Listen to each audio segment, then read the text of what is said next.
everybody. I hope my audio's coming through okay. It looks like I have levels on my end. Happy to be here, everyone. I'm really excited to be a part of this show. The Dracula Dossier campaign by Pelgrane Press. Special thanks to Noah Lloyd for all their help this week in getting set up for this campaign. And full disclosure, this stream is sponsored by Pelgrane Press, and they have been phenomenal partners in working to bring this campaign to light. I like to start and talk about, when I think of my prep, the goals of what I'm trying to get out of this prep. And you can see them on the screen, and I'm going to zoom in a little bit, for I am old and blind.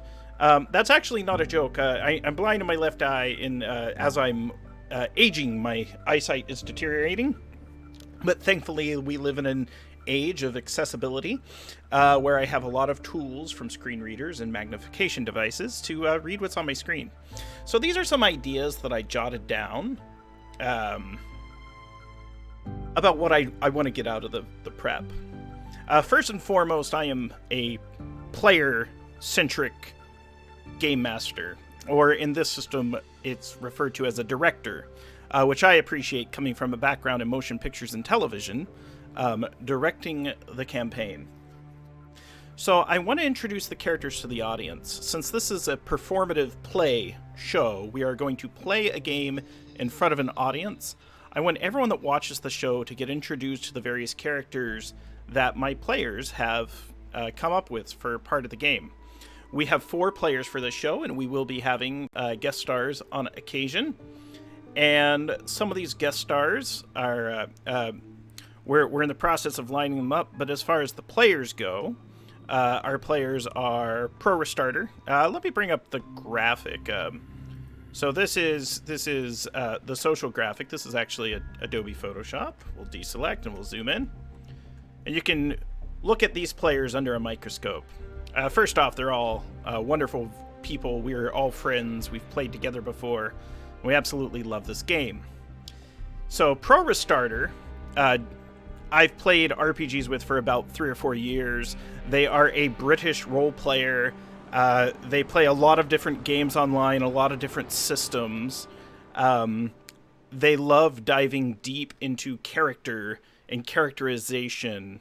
Pro and I have played in shows where we were villainous campaigns, and we were both playing heinous villains, and we love pushing the envelope. Likewise, we've also played campaigns where we were stalwart heroes. In this game, we are going to be playing agents, and we'll talk a little bit about what that means as we examine my prep and this goes on.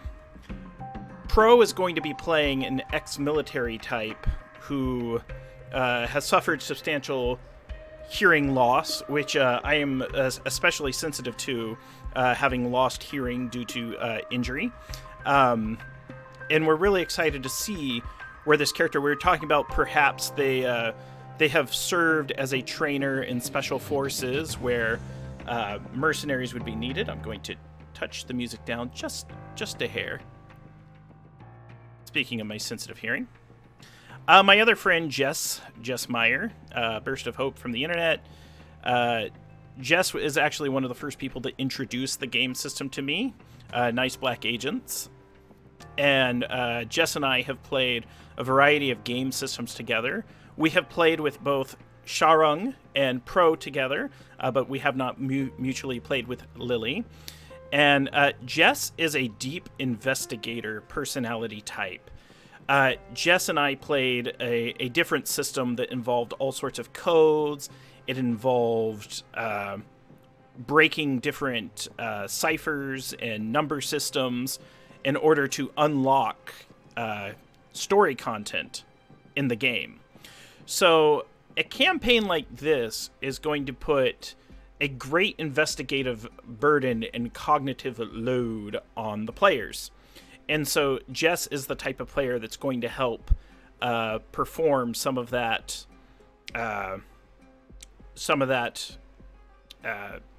some of that lift to get everyone motivated to help uncover and solve these mysteries. Yes, chat. Jess is just very good human, very good player. Has helped me out on numerous projects over the years. Lily is another performative player. They are actually a volunteer game master and game facilitator for a variety of conventions. They have been doing a lot with social media marketing in the game space, as well as performing in actual plays on Twitch. Lily has an exceptional keen eye for detail, as well as really enjoys the improvisational aspect of gaming. And Lily and I have talked about how this sort of campaign really plays into our imagination and storytelling abilities, specifically as we extract details from the dossier document and implement it into play. And Sharong is a phenomenal friend. Sharong is an award-winning independent game designer. We have played in and produced multiple actual play series together. Sharong is the first person who approached me about running this game on stream and looked at my background as someone who has worked in investigation as well as the game industry in film as a storyteller. And we talked about a timeline to put this game together. Now, originally, we were just going to play some what I might call vanilla, off-the-shelf Knights Black Agents. But as I began to dig into the source material, I came across a document, or rather a campaign, called the Dracula Dossier, which is a collection of books. Let me scroll up. There's even more to this as we look at the actual Dracula Dossier document. But I just fell in love with the idea of taking all of this information, all of these elements, all of these assets, all of these fictional pieces, and looking at how I might weave them together into a highly collaborative. You are allowed to be here, Jess. We were just saying all sorts of nice things about you. But there will be spoilers as this is a prep stream. However, I trust you to play double agent and actually work for Operation Edom. Love you to death. Thank you for coming by the show. Appreciate it. So let's talk a bit about, and I'm going to pull up another document, what we are getting into. And we will talk a little bit about, here we go, Dracula. There it is, for all of you to see. So, Knights Black Agents is a vampire spy thriller game by Kenneth Haidt.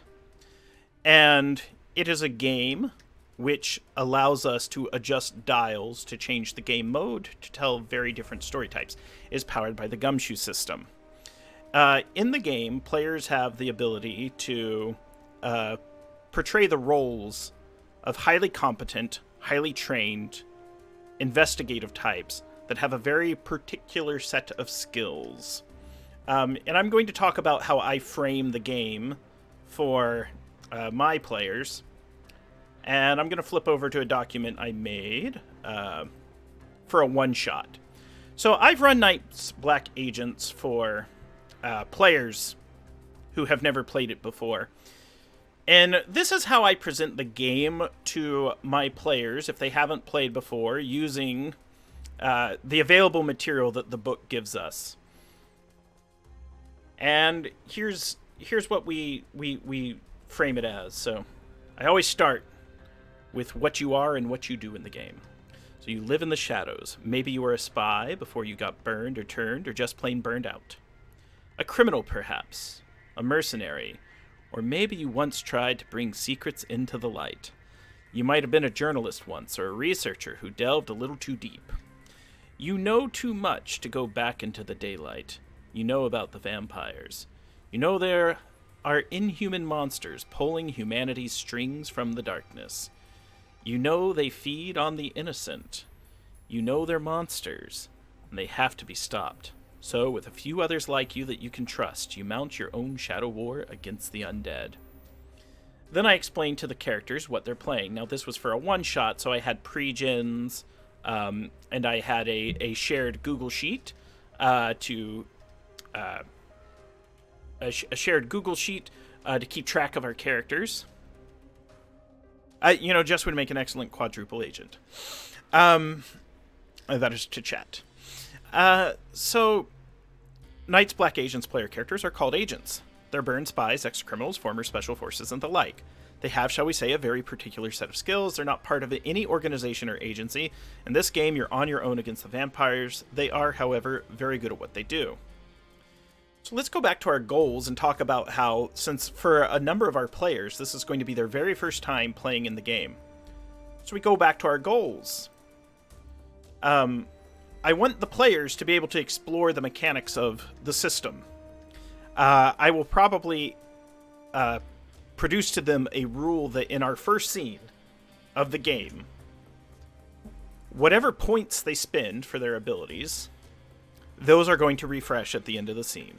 Because I want them to look at their character sheets, and I want them to push all the buttons on the character sheet, so to speak. I want them to use their abilities, and I want them to feel like it is okay for them to take risks, and then refresh and get those abilities back, just so they can understand what they can do.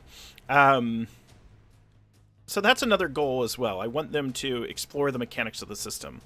My third goal for my players is to sort of establish table etiquette and a cadence. Having worked as a game designer, specifically designing games for streamed performative play, finding that rhythm of players introducing and interjecting their voice into the fiction, I think is very important. And making sure that there is space for every player, and making sure that every player is heard and that their needs are met. As well as making sure that players feel comfortable addressing these issues with each other in a very non-threatening, communicative way where we simply say what we need.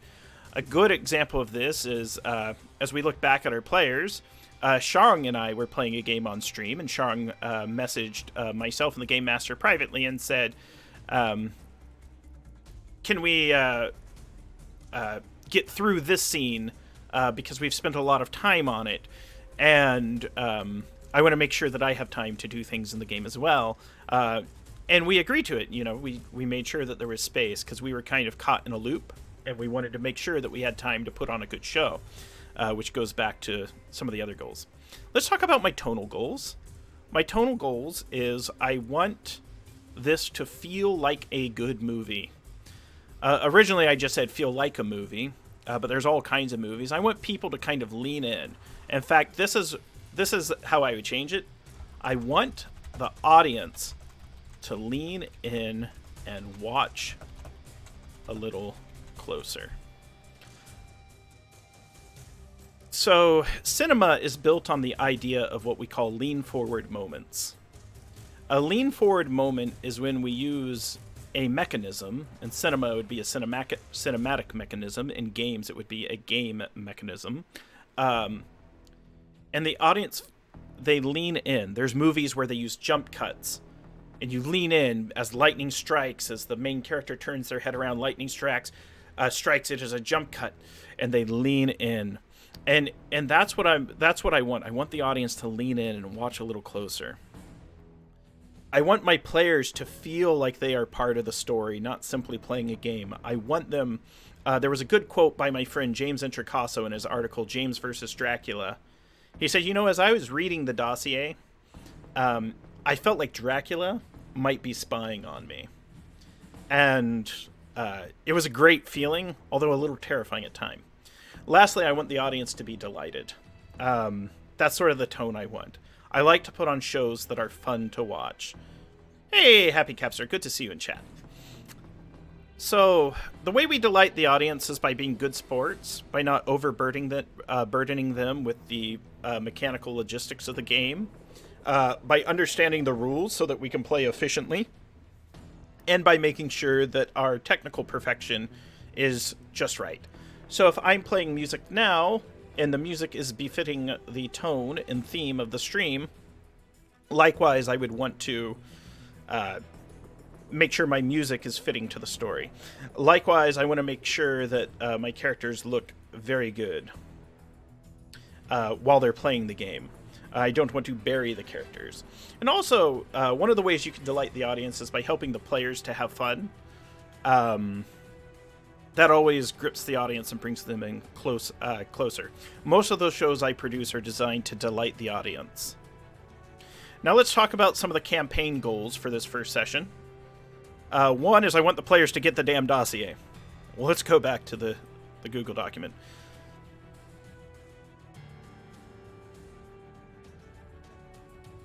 Oh, thank you so much for the compliments on the opening video. I created that. I'm a full-time artist as part of my day job, and I love creating things for games. And that's really what this campaign is.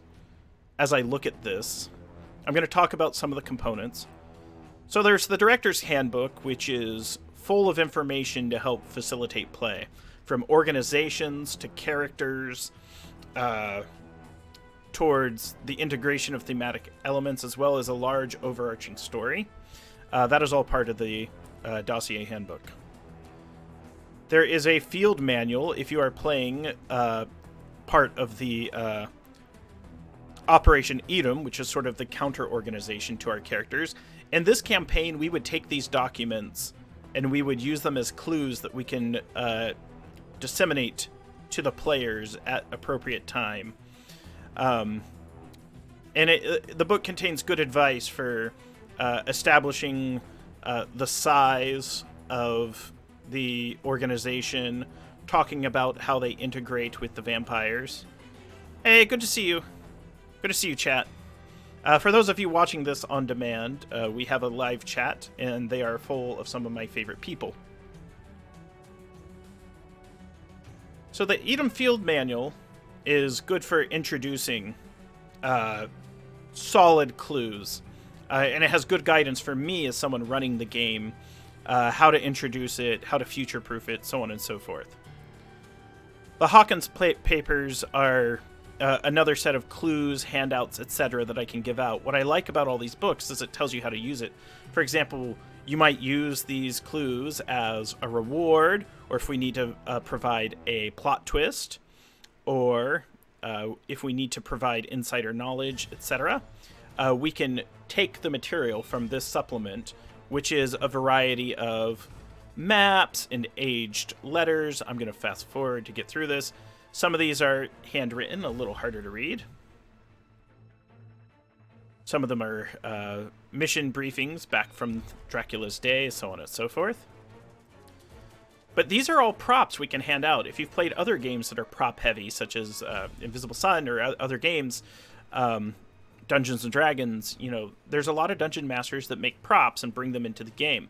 With a game like Night's Black Agents, having these letters, news articles, maps, photos, IDs, etc. that you can hand out to the players or present to the audience, it is very empowering and adds an extra layer of immersion to the story.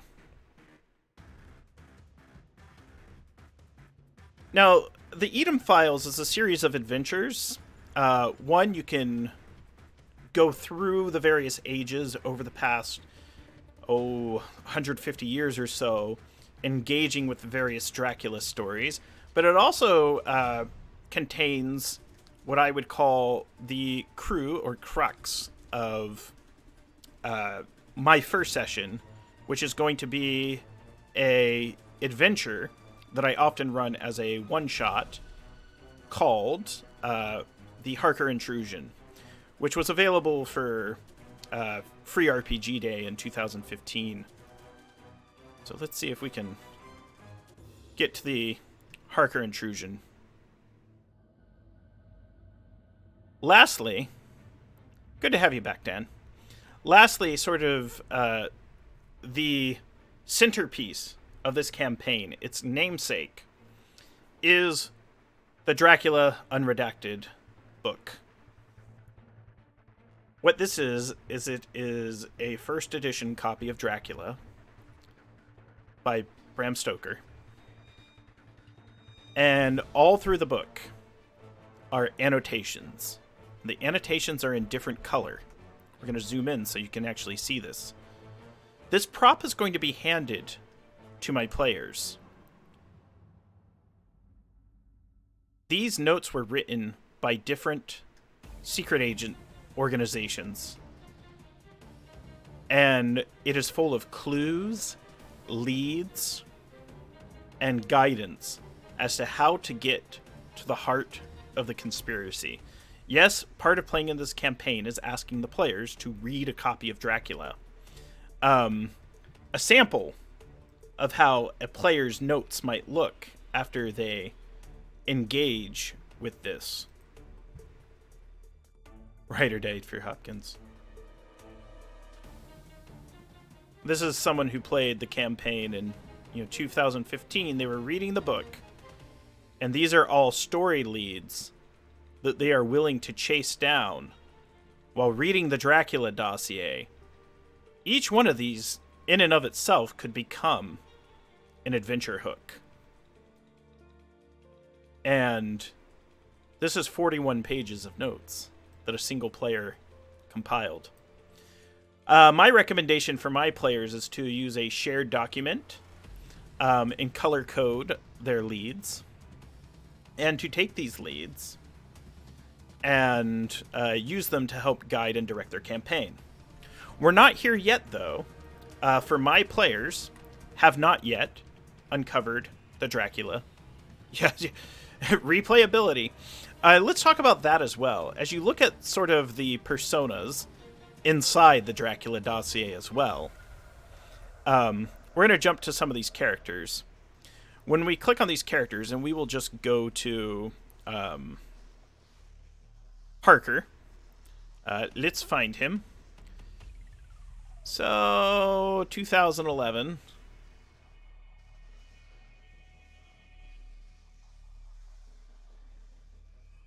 Oh, we'll just open any of these. Like, we'll go to Cushing. So as I zoom in on this,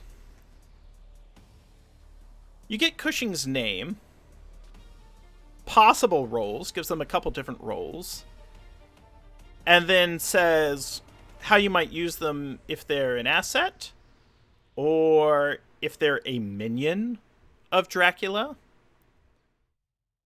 Alternate names that you can give the character if you want to portray them differently. Different descriptions that you can give them. Maybe they're in their mid-20s, maybe they're in their mid-40s. They could be a chicken farmer. They could be, they could have short hair. They could have long hair. And they do a very good job of describing them, as well as their defining quirks.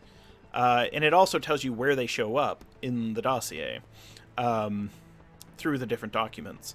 So even if you play with a character one way, you can set the dials or change the appearance, the theming of each and every single one of these characters, which there are many throughout. It's phenomenal. So that's a note on replayability. One, you can find a million leads. Two, you can switch them up however you want. Now, when we talk about prep, though, that is a huge burden to put on an individual. We have a lot of content now. We start looking at page counts. 490, 372, 114, 89, 194. Not to mention an entire game to run itself. So here are some things that I do to overcome my challenges. Let's talk about my prep. This is almost like a checklist. We're going to insert the page break. So first, rules mastery. Everything we need for the first session. Everything we need is available is available in the free RPG Day book. So in 2015, a 13th Age and Night's Black Agent one-shot designed for fast pace to play quickly and introduce people to the system came out. So for the rules, there is a simple handout that can be introduced. What I love about Pelgrane is they hyperlink these PDFs.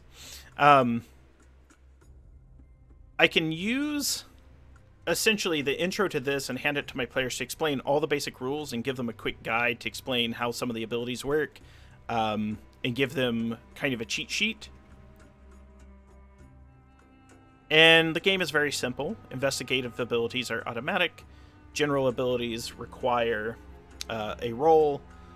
You have to beat a number between 2 and 8 usually. You can spend points to do that. So, as we look back at my rules mastery, create a handout.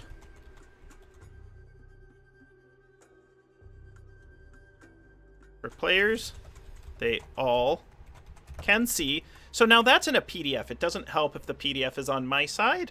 It would help if I placed this on a virtual tabletop like a Roll20, and had the key points to make sure they know how it works.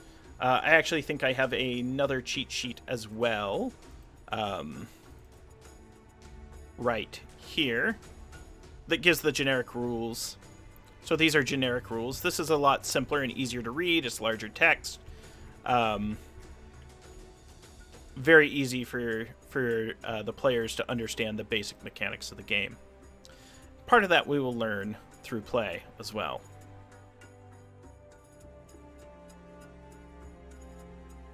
And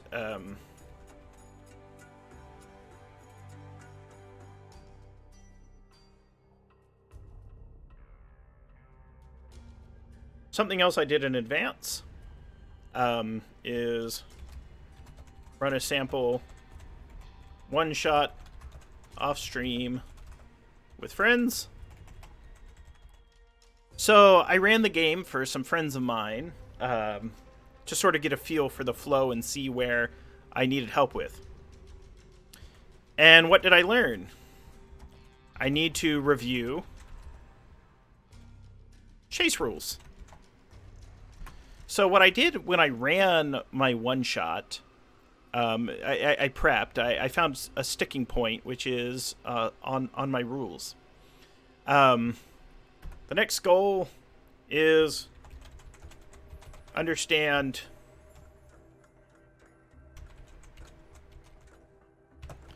the scope of the session. So the Harker intrusion, and I'm using the version from the Edom files. Essentially, we need to establish a couple different things. So there's this idea of the spine, which is the thriller spine. Let's see what this says. Right from the book. In the Marrakesh extraction, the ancients tangle with an Edom hit squad and its supernatural assets. After rescuing Lou, so there's a character, Olivia Lou, that they are attempting to rescue, they can follow up on her story about secret graves in Romania, detour to Gibraltar to learn more about Edom, or head to London to meet up with Harker and obtain the dossier in the London connection. So let's make a list of locations.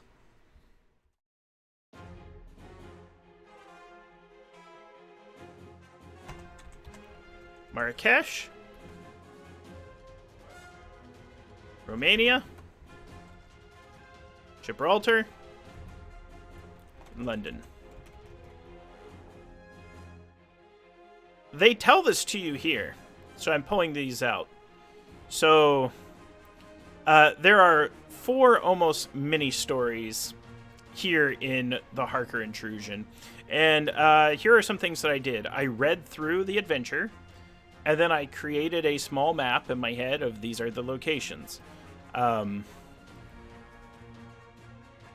They all connect. So we're at Marrakesh. The goal here, rescue Lou. For Romania, visit, I'm going to call them vampire graves. Spoilers. Gibraltar, backstory for Operation Edom. London, get the dossier. These are kind of the goals that they'll achieve at each place. And the way I learned this, and we can sort of glance through it together, and I'll show you some of the things that I see. So I move in. I will go back to the Edom files, because this is where it is. The nice thing about this adventure is it runs very fast. Let me turn off Steam.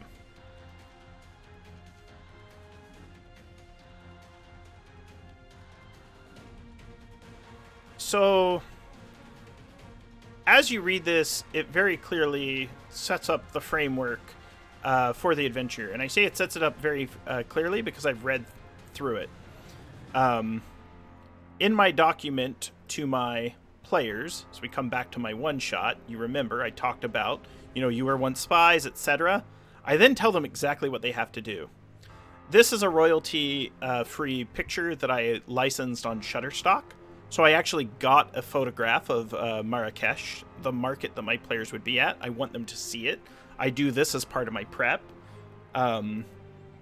Now, the reason I'm licensing is I'm playing a public performative game, and I want to have the rights to use photos and artwork, such as this music. This music is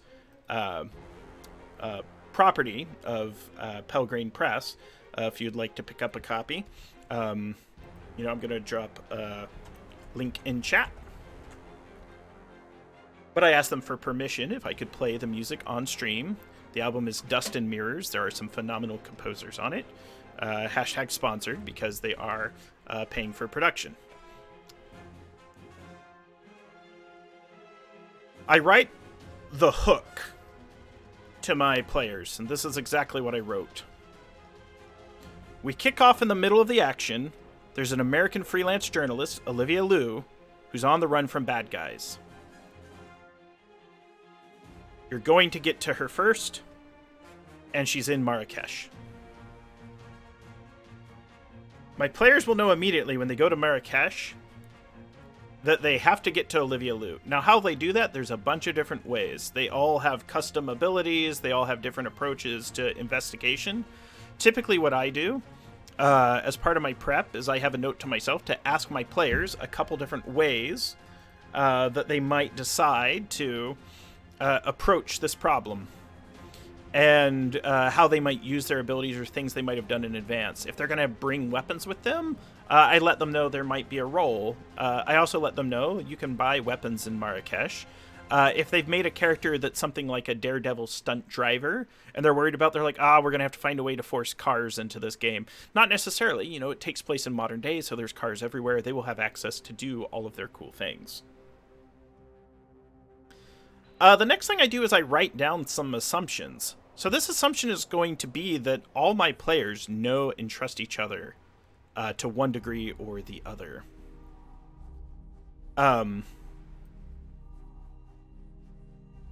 For this session, though, instead of the one-shot,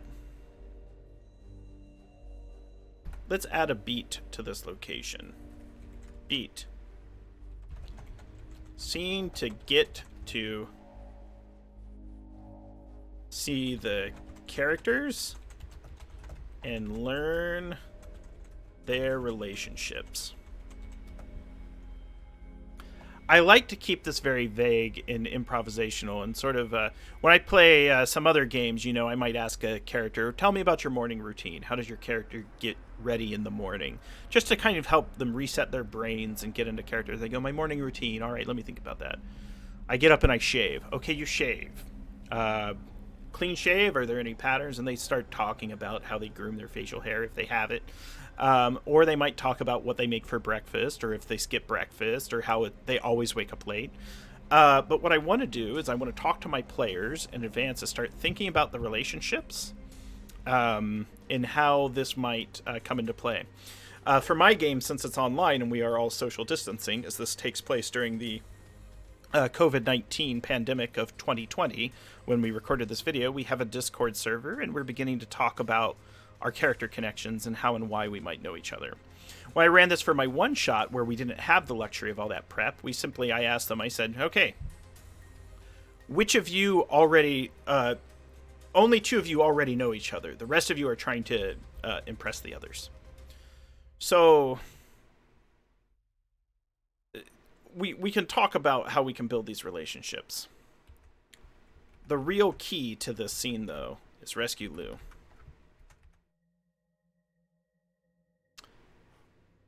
Double check. That music's still playing. It was just very low.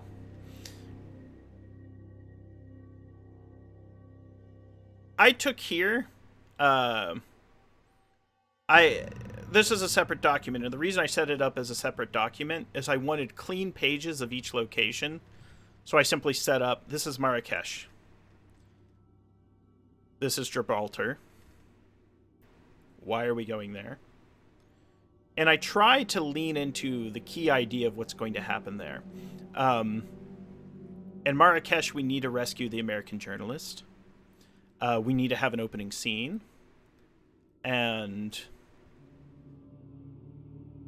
there's a list of things that could happen here. And it all depends on where my players are going to go. Now, as part of my prep, I think of the different ways that they can get information. So then, before they can rescue her, they need to find out where Lou is. So as you read the adventure, and there, with the Dracula Dossier, there's a bunch of different lead-ins. We'll look back at this book.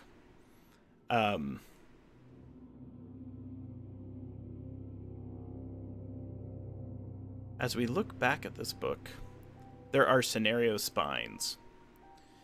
So there's 1, 2, 3 different introductions into the campaign in that book, as well as introductions in Edom Files, as well as a complete separate campaign. So there's a total of 5 different entrances into this campaign, and I have adopted one. What I have done is I have read through the book, and these are some of my learnings as part of my prep. So, and there's different ways that they can find out where she is. So they can steal a radio, steal a bad guy's radio, ask hotel staff,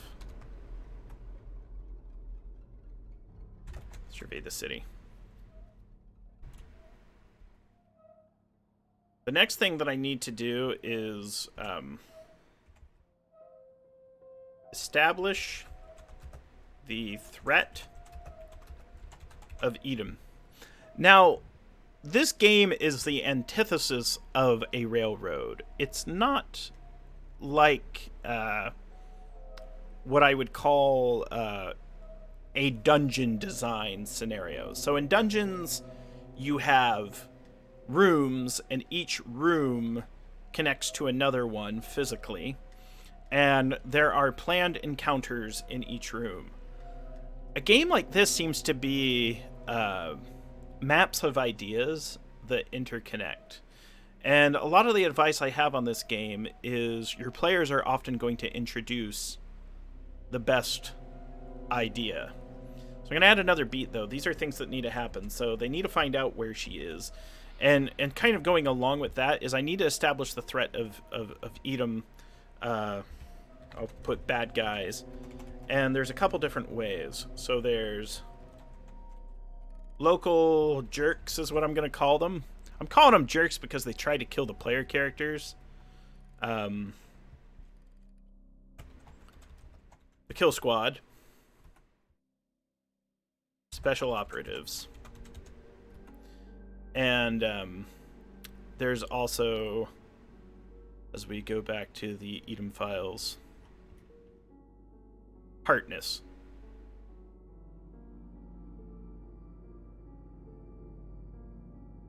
I'm going to grab this artwork. There she is.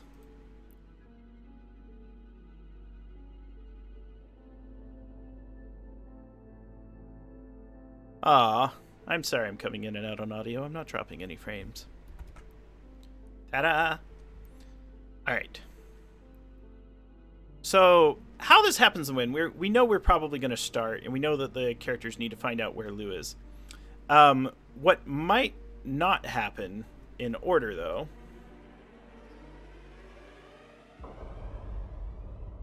is this beat of establishing the threat of Edom and the bad guys. So, in the few times that I've run Night's Black Agents, and I've run this scenario, the local jerks are those who try to kill the characters. So, yes. There's also a large force that's trying to box in Lou. And essentially it's going to be a chase. So, establish the threat. And then let's beat thriller chase. And then we get to rescue Lou. So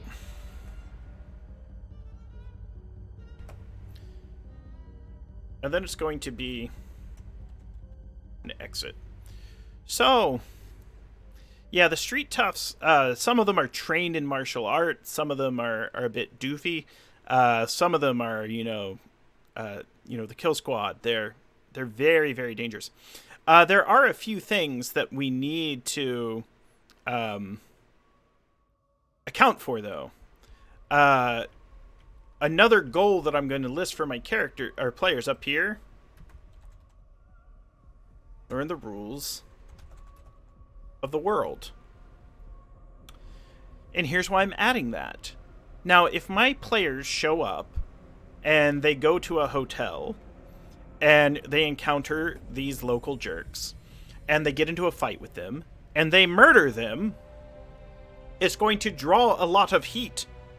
This concept in the game of how much pressure is being put on the characters, it will draw a lot of heat. And they need to understand and be encouraged to be innovative in their combats. For example, they should be encouraged to take hold of blankets or tapestries or sheets and wrap up the bad guys in them and tie them up and restrain them, incapacitate them. Cold-blooded murder will attract the attentions of not just Edom, but the local law enforcement. So they just need to be aware of that. Likewise, they need to understand that the special operatives are influenced by the supernatural.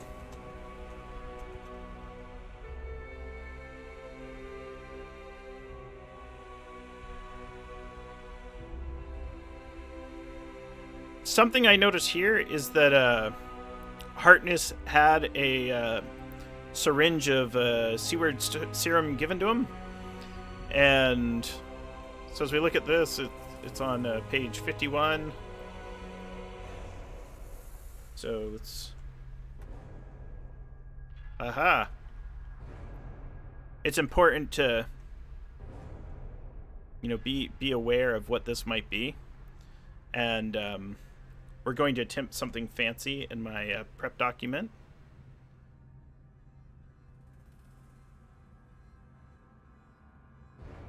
Oh, come on. Where we're going to create a snip. We're going to copy this snip. Now, this is just for personal use.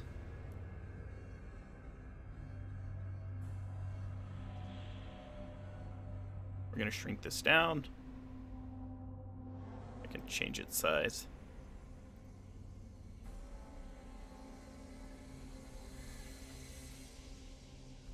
Just so I have quick access to it. Sometimes it helps make handouts. Sometimes, I want to keep a card. This is something that one of the NPCs in the game, who's kind of orchestrating the strings on the ground. And I will make a note, too, about this prep. If it seems very rambly, that is what I learned. Saturday at 5 p.m. Eastern, you can watch episode 1 of Night's Black Agent. So if you're on the West Coast, that would be 2 p.m. And it'll be a lot of fun. Now, one of the reasons I'm highlighting kind of the key things that'll happen is, adios, my friend. There's a lot that can happen, and your players can improvise any sort of thing. The books, the written adventures, give you good ideas of what you want to do. There was a help that I read, though, that was very helpful for Night's Black Agents, and let me pop over to it. There is a sort of some advice. I want to say advice for writing. Advice for adventures. Let me see if I can find it really quick as a cheat sheet. How to design an adventure. This is available on the Pelgrane site. I was very, very nervous to run this game, even for my friends. And part of the reason of me doing these series and showing my prep is to let you know it can be done. I'm just like everybody else that prepares games and gets into this. So I found this document on the Pelgrane site, and it has some guidance for doing an adventure. So have the core of a cool idea. The idea here is the characters are going to get the Dracula Dossier. 2, we're going to develop the idea. They're going to go to Marrakesh, and they're going to end up in Gibraltar. They could end up in Romania. They could end up in London. Once they end up in London, which is the source of a mysterious email that they received, they are going to receive the Dracula Dossier. But I don't want to railroad them to London. I want them to come up with the idea. They're going to get core clues that lead them there. The next thing is involve the PCs and consider the clues. So the flow is narrow, wide, narrow.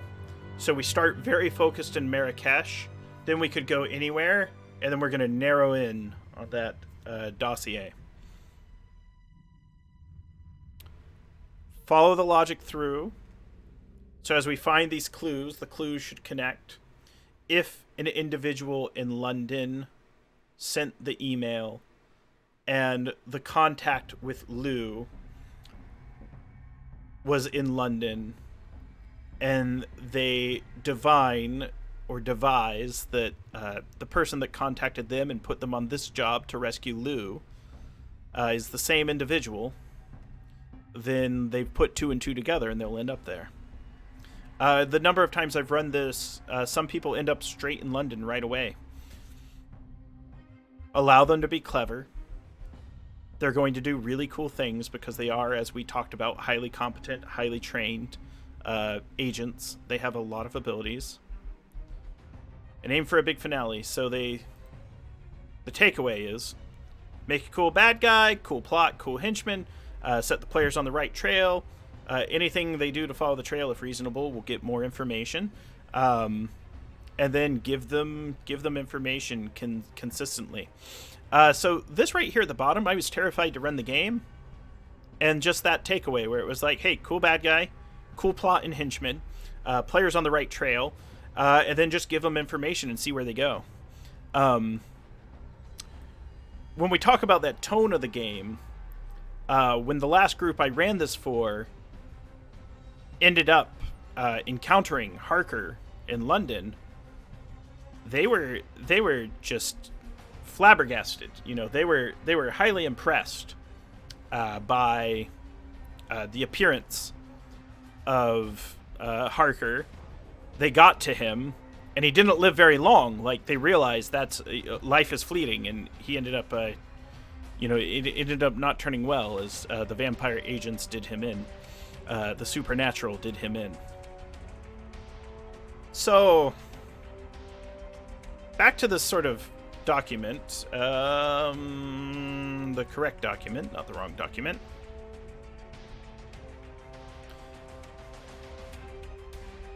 Some things that can happen in Gibraltar.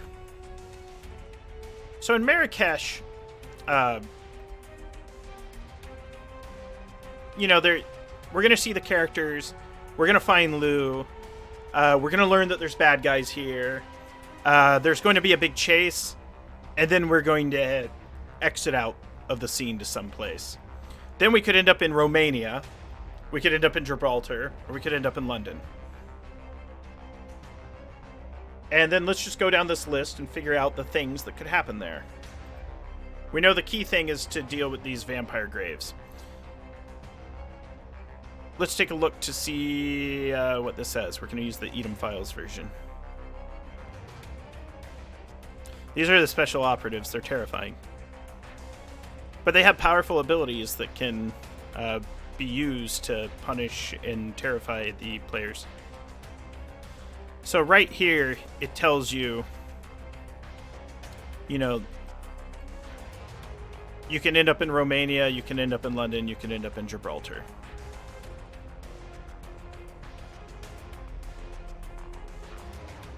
So let's take a look.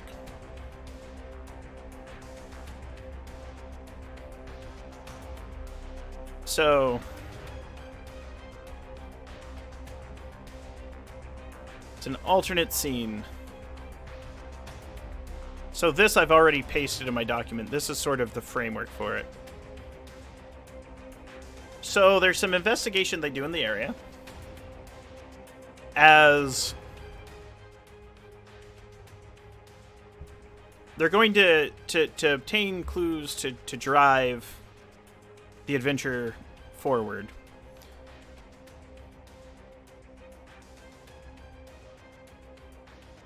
So some things they can learn is that whoever's here is in a hurry.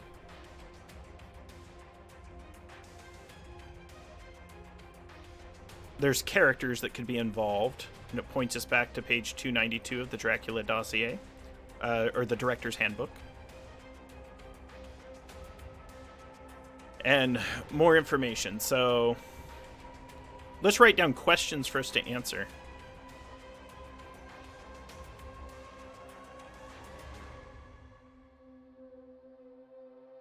Who is directing them to dig so quickly? I'm going to write down the skill.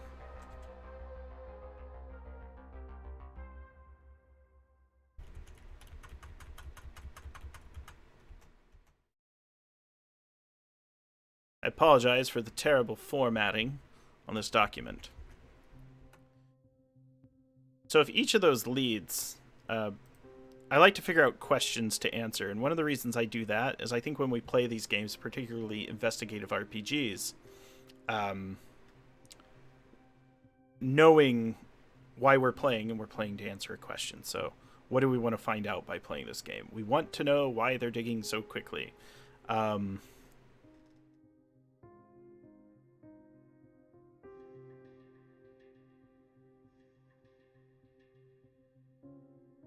Who is financing it is the next one. Counting.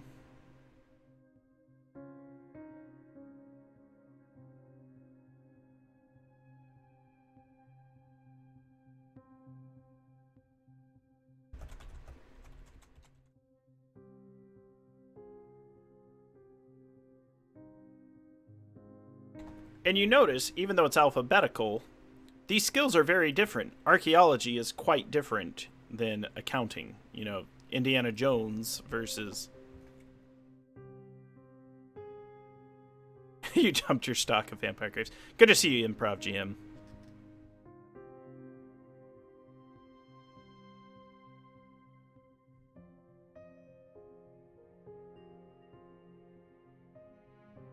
Let's see if there's any others of these.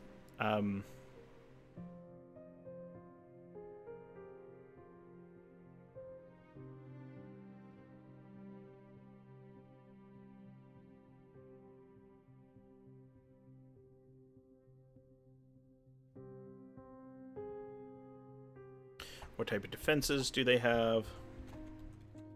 Military science. And then let's sort of talk about how these might frame as scenes. So these are investigative ideas. You know, these are different.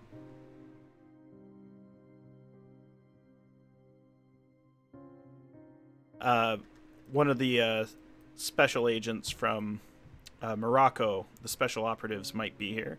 Let's add that note.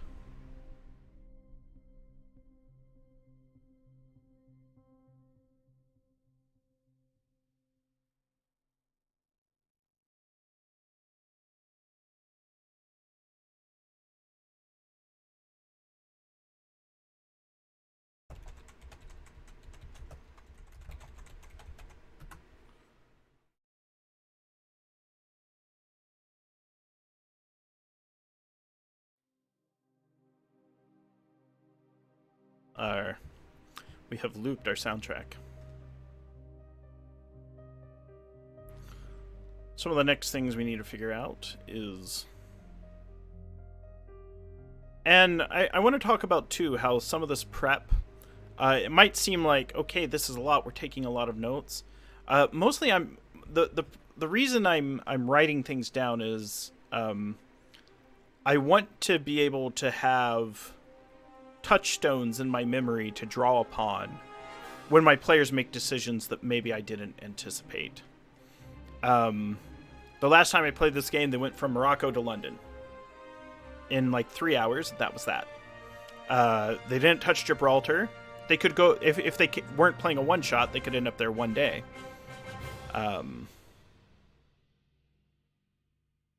So...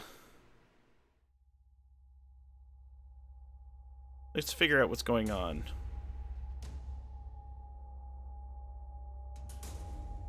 So, what it's talking about down here is exactly why there's an excavation. So, they gouged a black wound in the hillside. They're using earth-moving equipment and men with shovels to dig down further. And what they're doing here is... they have armed guards. We already read this. This is redundant. The Romanian blood sorceress.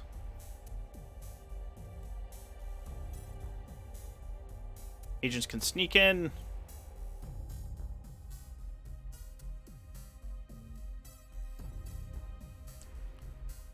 And our major out, or one of the major outs, is that we just learned here is, let's write this down.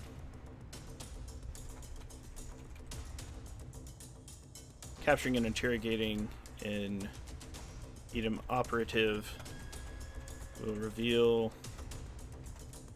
that whoever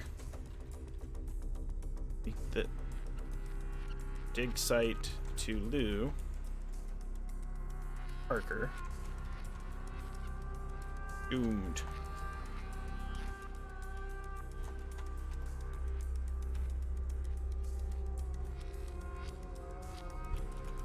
Most of the reasons I write this down is just to get it in my head. And it helps to have some cheat sheets that I can draw upon. So let's try to get these cleaner on their own pages.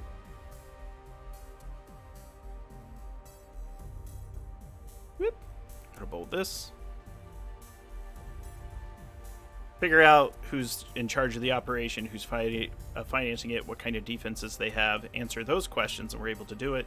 And we know that we have our out. So while that might have seemed like a lot, it's like, well, we know that there's an archaeologist from Edom. We have a character card that we can pull that out. The book itself tells us what page number we can get some of that information from. Figuring out that, there's a cutout corporation, from petroleum company executive is maybe in charge. That's a lead we can chase down.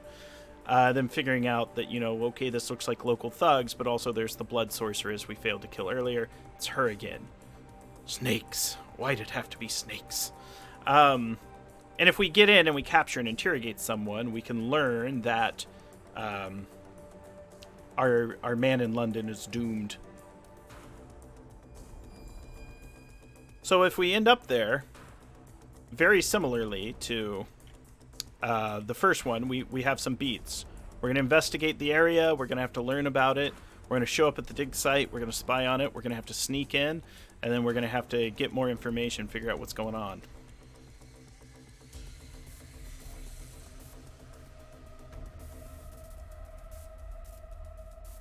But let's see. At a suitably dramatic moment, while the team is observing the dig site, or sneaking around, the excavation breaks into an underground chamber containing a metal coffin.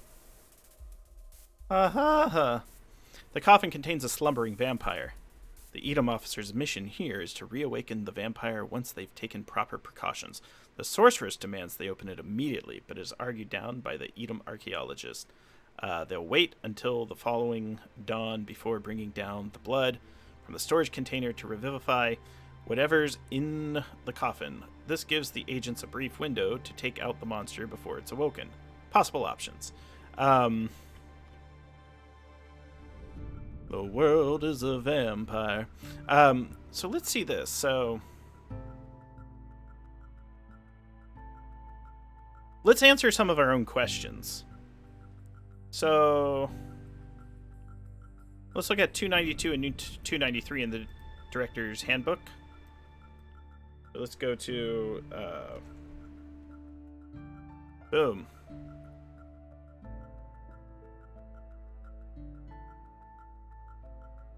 There's the archaeologist. So this is going to be our NPC. Hi, Arberlin. Good to see you.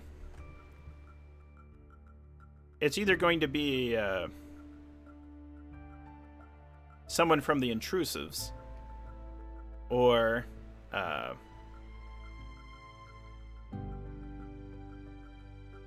it's going to be Brooks Galbraith.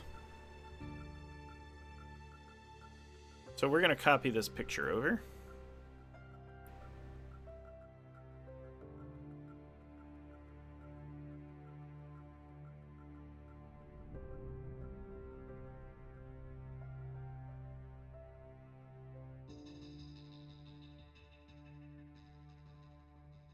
And then I'm just going to put a couple of notes. So, like, there's a whole lot here. So, mid-50s, tweed jacket, had a sleek iron gray hair, dignified, not to say arrogant expression. And I can figure out kind of his framing.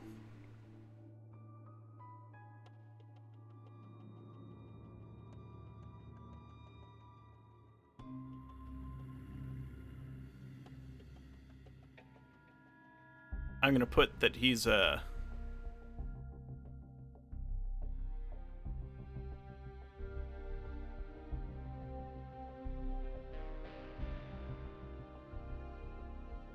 Alright, so if I was to cast this guy, I'm gonna go in a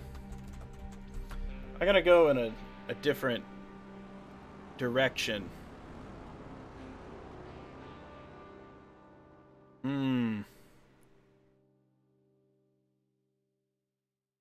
If you were to cast, so this is a question for chat. If you were to cast someone from a movie, I'm kind of leaning towards like a bring him over, like a Josh Holloway from Lost type, like, have someone with a little bit of an edge, someone in good shape. There's also there's a Scottish archaeologist, that we might want to pull in.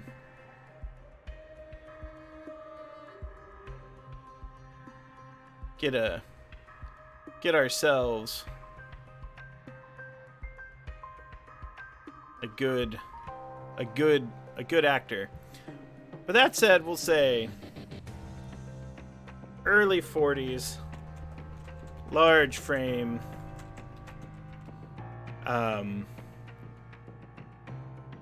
strong jaw,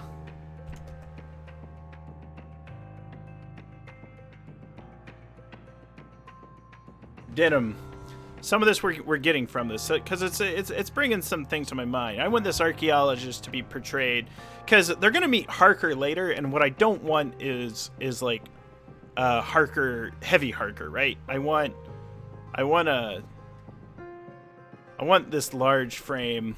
You know, we'll zoom in so you can see. Blonde and sunburned. I love that. Let's get that. Denim jeans. This is a hunk. This is like the Chris Pratt of of archaeologists.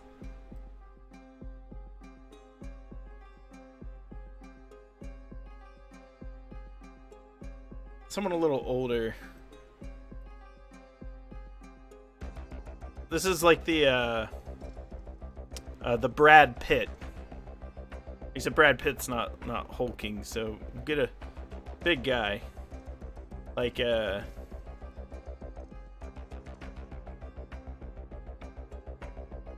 Blachowicz. That's who I'm thinking, so we have a picture of Jan Blachowicz. Brad Pitt and Troy, that's what I'm thinking is like you know, maybe an MMA fighter like Jan Blachowicz.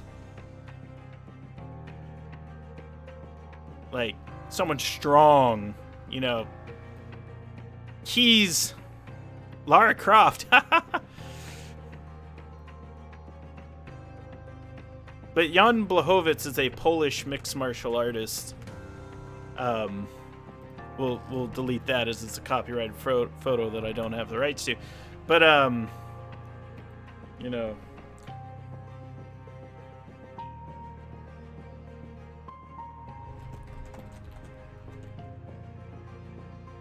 another actor.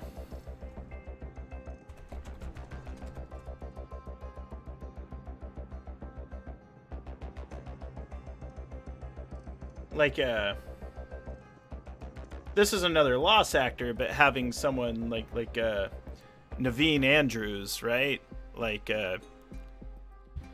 you know, Saeed from Lost, you know, a very powerful individual, strong character, a lot of presence in gravitas. So I'm gonna leave a note like Jan Blachowicz. You know, Stipe Miocic. The reason I'm going with someone, they're already in the Eastern Bloc, so blonde, sunburned, so just fair-skinned. Let's look at the financing. And this is actually the fun part, because we can add some details here. And my players may or may not end up there yet, but let's double-check these files.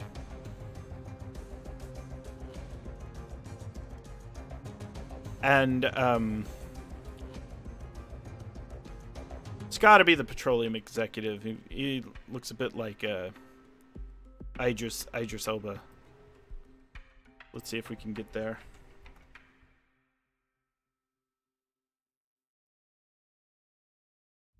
This guy, Martin Creasy, American Wildcard, Geological Info Dump.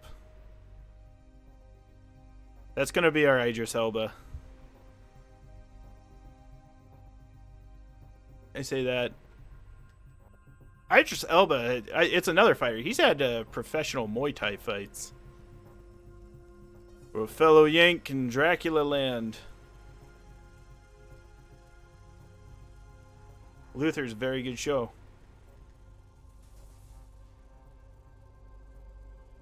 So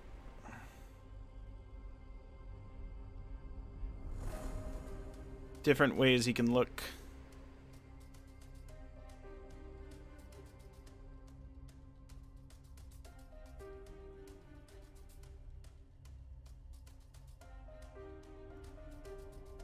Yeah. They do a very good job with names in this one.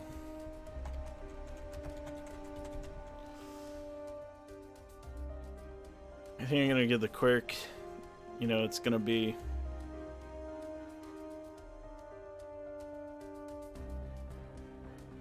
unflinching.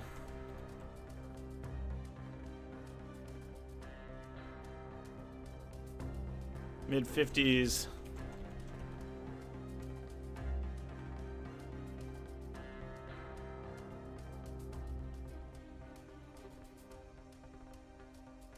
Looks. He's been vacationing in Maine.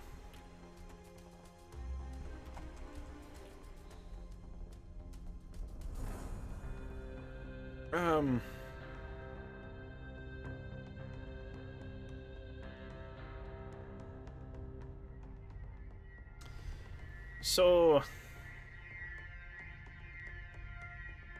let's take a look at Gibraltar, which is actually, out of the locations that I've looked at, I have the least information on.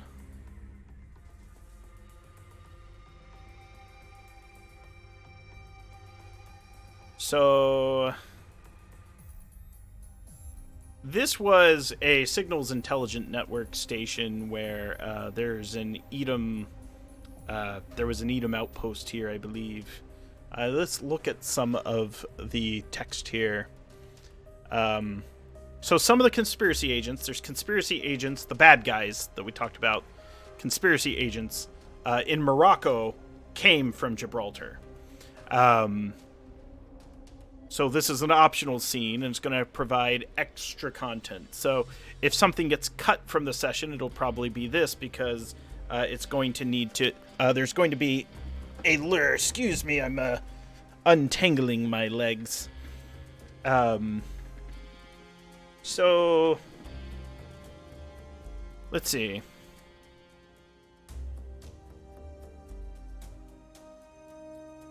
There's a satellite station.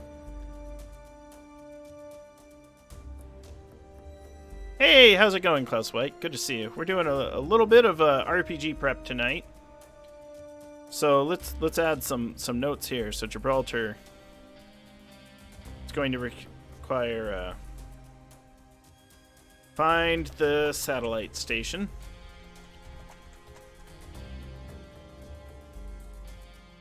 And then let's see what's there.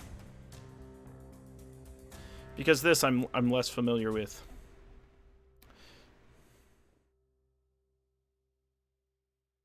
Find and break in, it becomes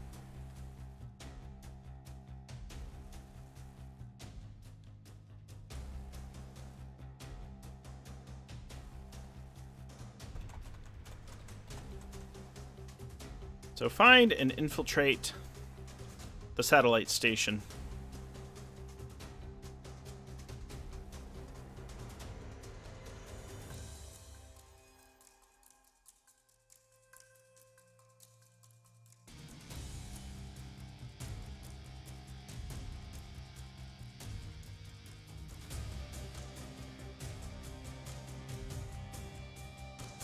So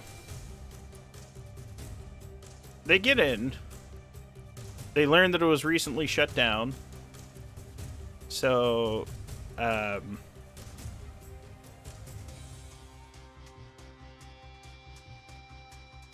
they're going to learn more about there's going to be data on boxes, special biological assets, jacks, and targets. There's going to be signs that they're working with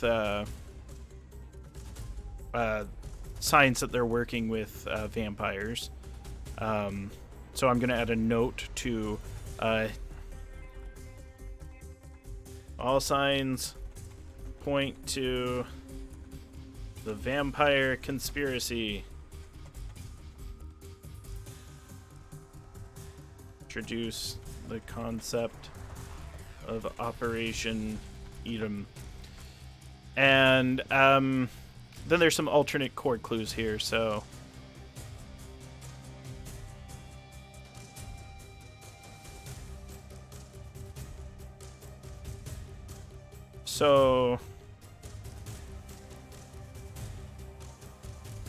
we're going to learn Edom. Vampires. Now, so we're going to essentially we're going to end up. That is the wrong one. There we go.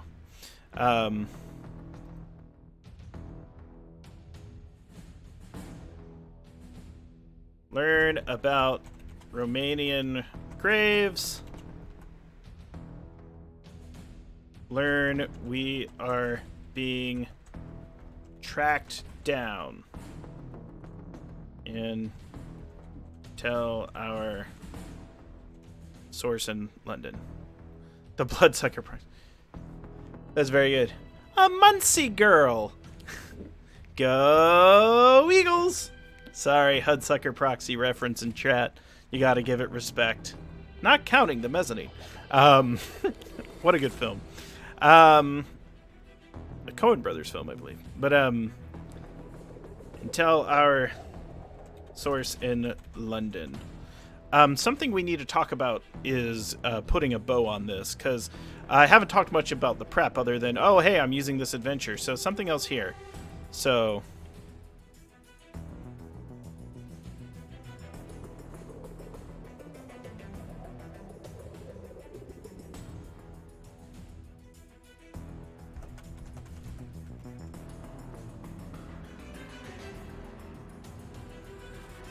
we got to learn how we got the email from Harker and who got it, and it's encrypted, and if anyone wants to use any skills on it.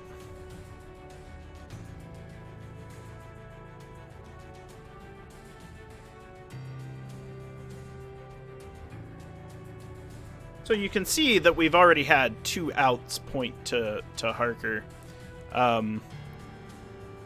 We've actually had 3 outs point to Harker, so... Lou points to Harker, Romania points to Harker, and Edom points to Harker. We're all going to end up there at some point. A D4 roll. Maybe. One of our players is far more likely to get it. In fact, as we bring up our Photoshop, Jess's character, most likely. But yeah, I think rolling dice would be good, so we'll do that now.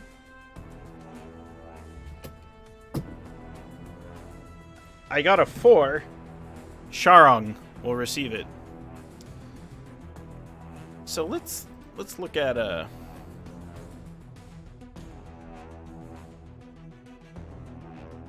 for those of you just joining us, we are prepping the Dracula Dossier. Drop a link in chat. You can check it out. It's a wonderful collection. Put together by Kenneth Haidt for Pelgrane Press's game, Night's Black Agents, which is an investigative vampire spy thriller game, which we are running on WebDM channel on Saturdays, with me doing prep streams on Thursdays.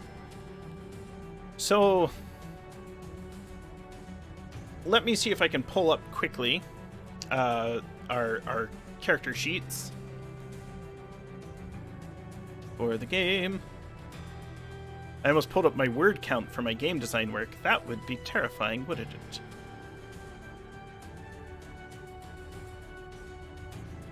So, we'll bring this over. The characters are Daquan, Jisoo,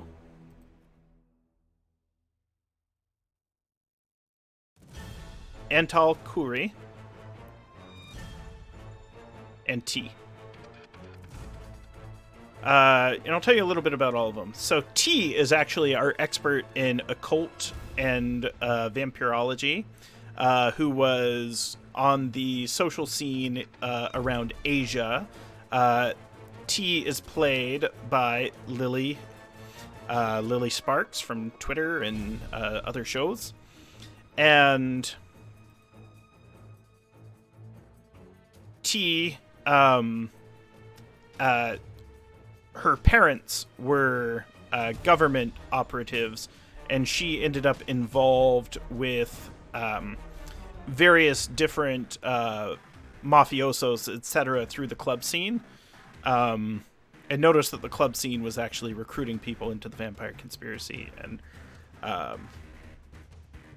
managed to escape that life. Antal was a wet worker and a cleaner, an individual who performed assassinations. And according to this role, they studied at Oxford, and this is Sharung's character, and Sharung will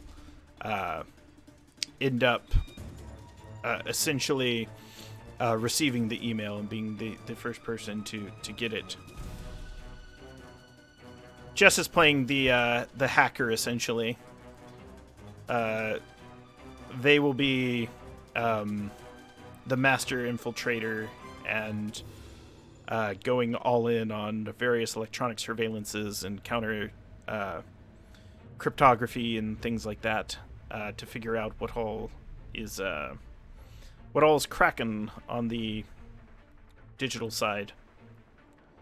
And also, we mentioned earlier, Pro will be playing the former military, former mercenary, former special force individual Daquan. And probably 2 or 3 weeks into the campaign, you'll get to see our character art. All the art was commissioned by Jabari Weathers for our characters. And we're very excited for that.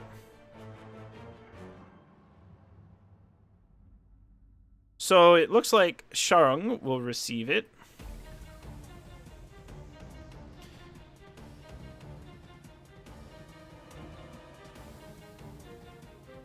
So let's check out, there's one last thing here. If the Jack survives Morocco, let's get back over to the right one. No escape. If the Jack from Marrakesh is still alive, and the Jack is sort of the equivalent of a Renfield. A Renfield is a human servant, human operative of vampires, except in this case you are working for Edom. These Jacks work for the agency, and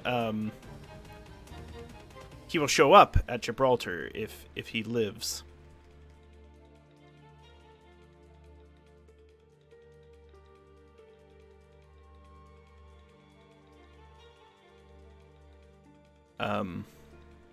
So if we need to do a dramatic scene, remember this is a thriller game.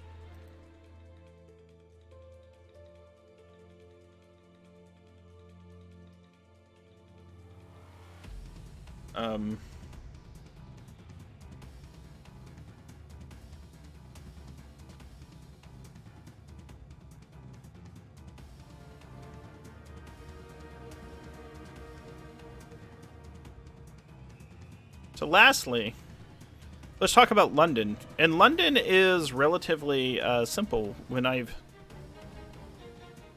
Hey. Let's go to the Edom files. So we're going to scroll down and go to the London. So you see the lead-in is very simple. Who is the mysterious source in London? Call him Harker. It doesn't matter if he's actually a descendant, legacy, in Night's Black Agents jargon, of the original Jonathan and Mina Harker, or he's just using a famous name as a nom de guerre. It doesn't matter, because he's going to die very soon. So...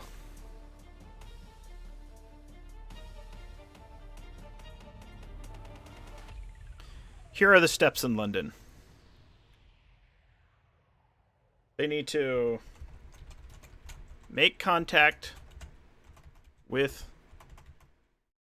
Harker, discern the direness of the situation, watch Harker die, escape with the dossier. So the way this goes is Harker will be at a church. And it's important to note that each of these locations have sub-locations. Let's write them down for you. So, London.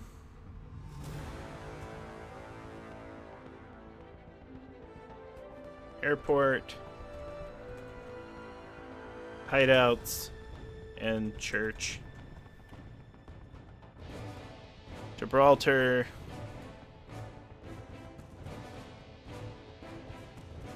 Secret satellite station. These are the real key, like, set pieces. Then Romania is an excavation site. Monastery. And then in Marrakesh,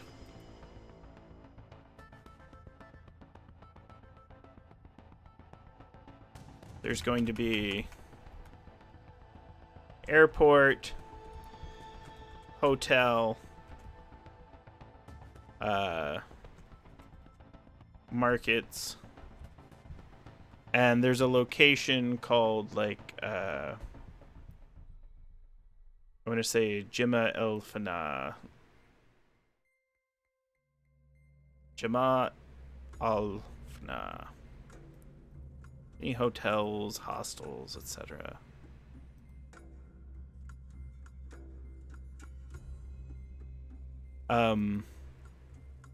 Let me double check where, and so what I'm probably going to do is clean up my notes and place them in each location.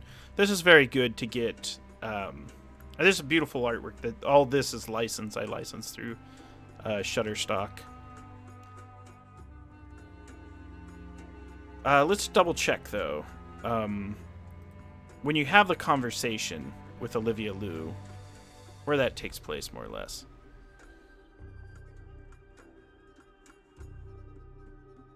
Ah, the Mala. I need to add that as a location.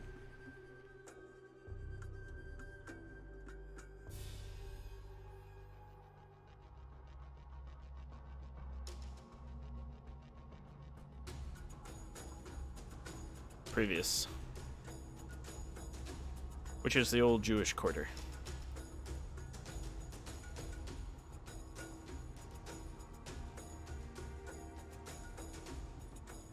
And there is also, important to note, a map.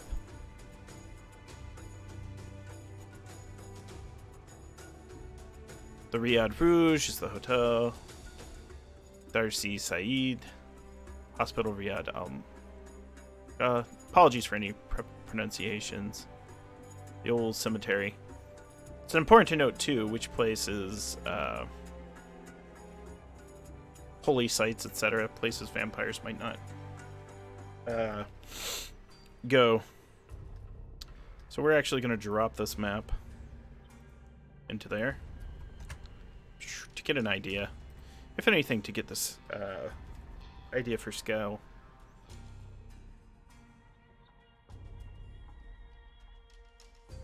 So we've written down a couple of our locations.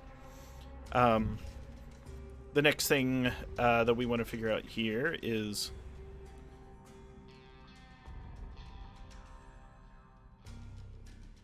from the Edom Kill Squad.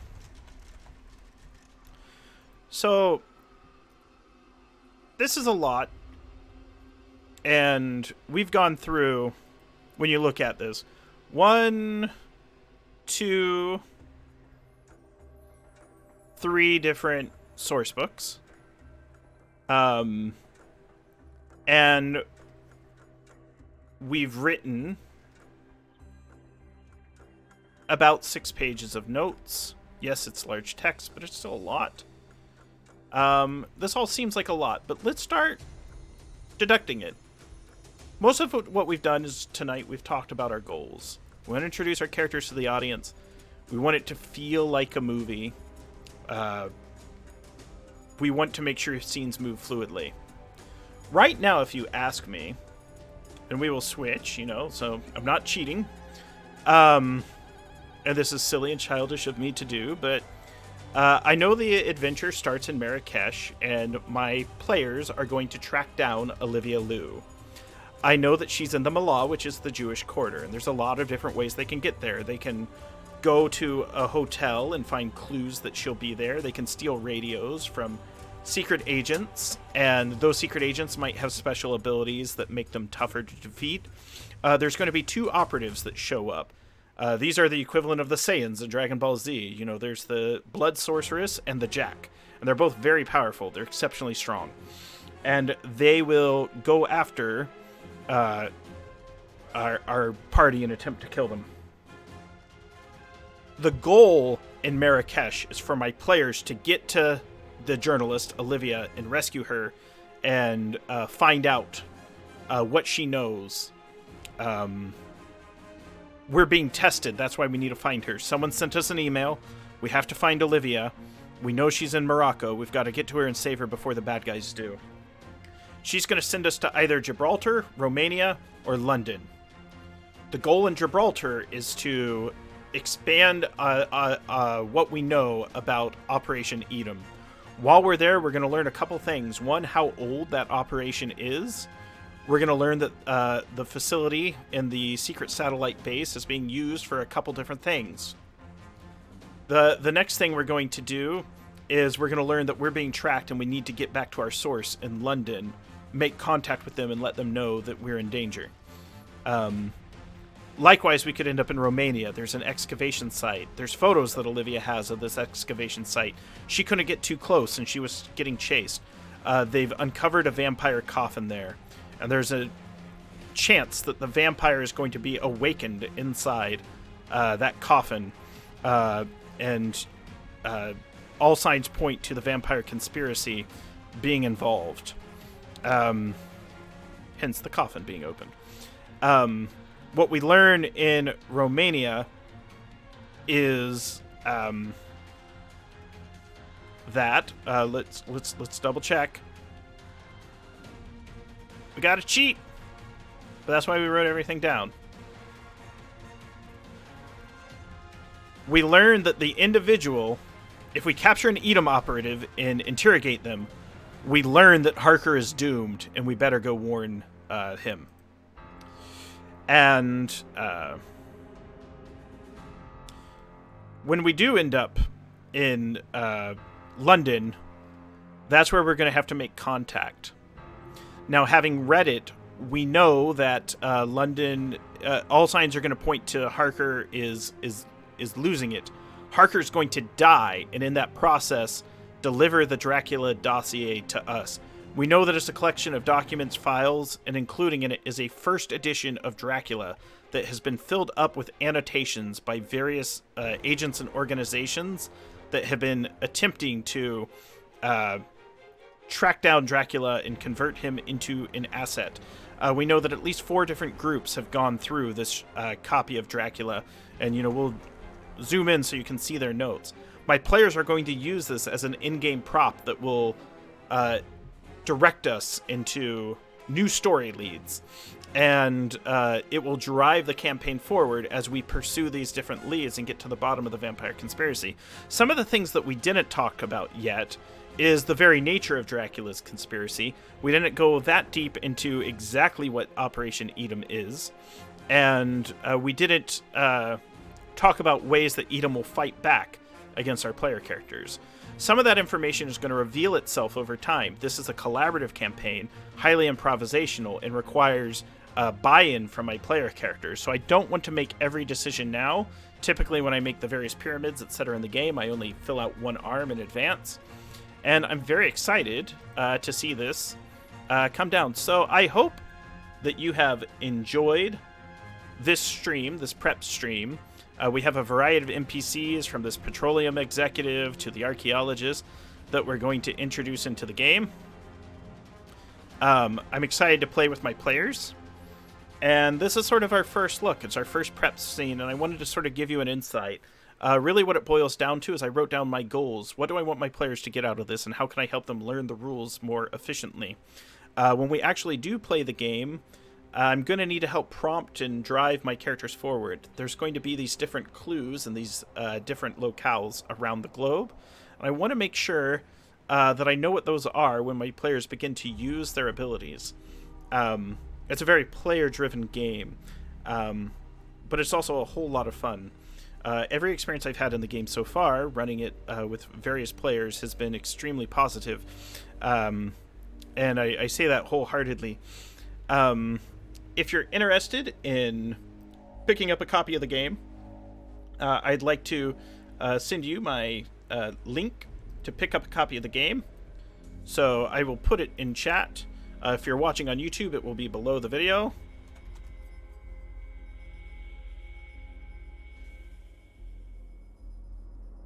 I hope you've enjoyed the music. The music is the Dracula Dossier, or rather, it's Dust and Mirrors, the soundtrack for the game Night's Black Agents.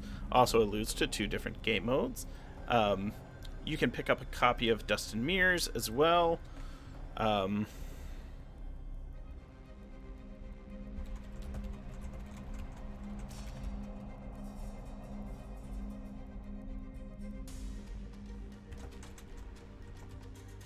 So I'm going to drop that. This VOD will be available on Twitch for probably about 14 days. If you're watching it on YouTube, you can find it on WebDM Plays at any time. And again, thank you so much for your participation in chat and coming out and watching my prep. Really appreciate it. I'm excited for the show that is going to occur on Saturday at 5 p.m. We have phenomenal players. Obviously, a lot of people don't want to be spoiled for the things that are going to come, but that's just it. Even preparing for the game, I'm not spoiled because everything that I do is going to end up being in response to the craftiness of my players. So before we go, I'd really like to thank Pelgrane Press for providing all the assets and giving us the opportunity to prepare this game. Understand also, in full disclaimer, that this prep is the way I'm preparing for the game. Find the way that works for you. If you want to collaborate on your own Dracula Dossier campaign, you can find me on Twitter at WisePapaGrant.